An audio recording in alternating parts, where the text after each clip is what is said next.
Good morning mga kaunat. Ito ipapakita lang natin sa video ito kung paano tayo nagsisetting ng trigger mechanism sa ating barrel bat. Alright, itong barrel bat mga kaunat ay ano na, finish na. Tapos ilalagay na lang natin itong, papapansin nyo wala pang butas dyan, wala pang lock itong handle. Tapos lalagyan natin ito ng, ikakabit natin itong trigger dito sa loob kasi may butas yan dito. Ayan, may butas yan. Diyan natin papatama yung pinaka-lock pin nya. So lock pin nya ang ginagamit ko ay 1/4 lang. Let's go. Bala natin yung camera.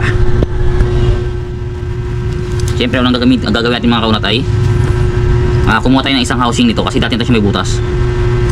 Ayan. Ito yung housing niya, pinaka-guide. Gagawin natin guide para yung ang butas natin dito ay magsisentro sa butas niya dito. Gagamitin natin ito. Alright.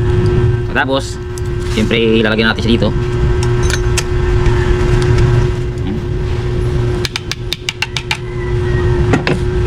So yan siya, lapat na siya.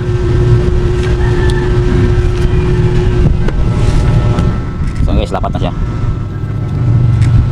Hindi naman natin kagad bubutasan yan kasi ilalagay muna natin yung ano, sample ng kanyang bala. Okay, ito yung ginagawa ko pang sample. So, dalawang kasi mga kaunat, itong sa likod, ito yung sa DIY ko na mechanism trigger. Ito naman yung sa laser cut na itong binili ko na to. Laser cut yan, binili ko lang yan eh. Ito yung kanyang fix na paglalagay ng bala. Sabitan. Lalagay mo natin siya dyan. So yun, pasok na siya. Tingnan natin yung clearance dito mga kaunat to. Yung clearance dito na hindi siya maluwag.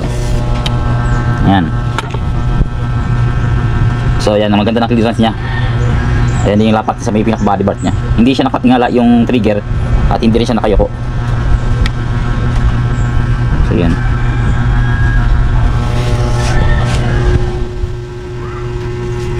Tapos yung mga kaunat, ang gagawin natin dyan ay unahin muna natin yung dito.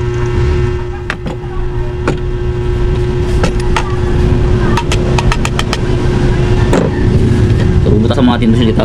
Balinahan natin.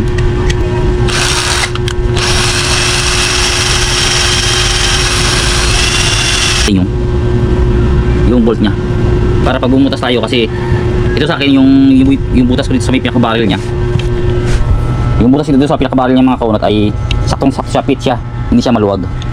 Alright, so gagawin ko na lang ay lalagyan ko na lang agad muna ng bolt dito, screw bolt na stainless, para lang yun sa ito sa akin kahit hindi ko na siya lagyan kasi fit na siya.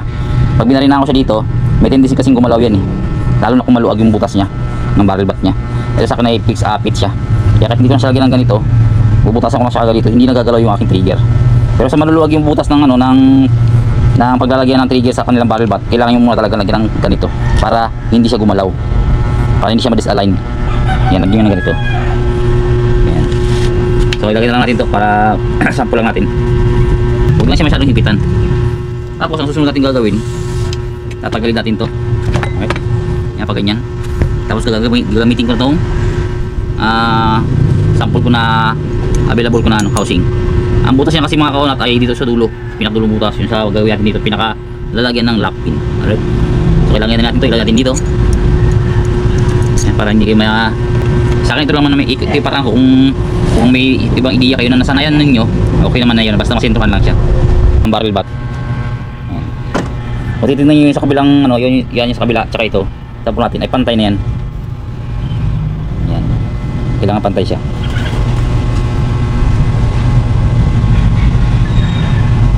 Alright, so yan, kung sinisilip nyo sa may kabilaan, tagusan, alright, pantay na yan siya. Butas, at saka mahirap ang sinturahin kasi luluwag niya yung butas niya. Alright, pagka ganyan pupupuin natin ito guys ng, yan, para lang may mark siya. Yan, yung gatla niya. Tapos yan ibubutasan natin. Sure mo yan guys, pagdating sa kabila tagos yan, sakul yung butas niyan. Right.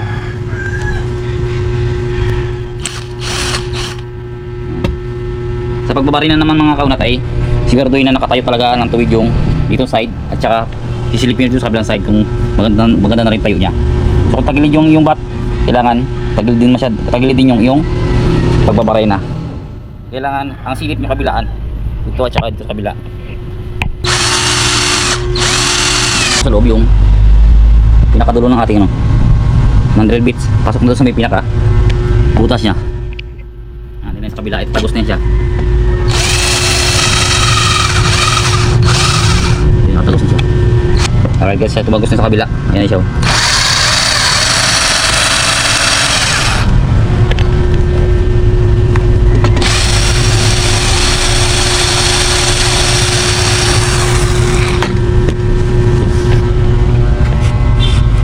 Alright, so nasinturan talaga natin ng gusto.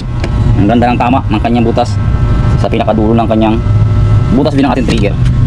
So ganun naman kapag nag-setup na yun ng trigger sa ating barrel butt, kailangan talaga maging maingat at maiwasan natin pagkakamali para hindi ma-disalign yung pag-setup natin ng trigger sa ating barrel butt.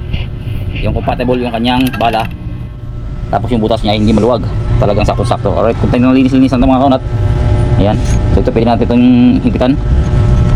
Yan natin yung kanyang pasok ng kanyang bala. So yan, pa-subscribe sa ating YouTube channel, sa ating Facebook page, doon na rin pa-support sa account ng Palawan. So hanggang ito lang muna yung ating video. Pinakita lang natin kung paano natin nagsiset up ng ating trigger sa ating barrel butt.